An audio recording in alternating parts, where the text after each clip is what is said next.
ఎడమ చేతను శివుని విల్లును ఎత్తిన రాముడే ఎత్తగలడా సీత జడను తాళి కట్టే వేళలో రామ చక్కని సీతకి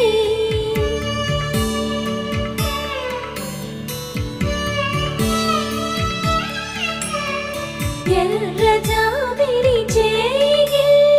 రాముడేడని అడుగుతుంటే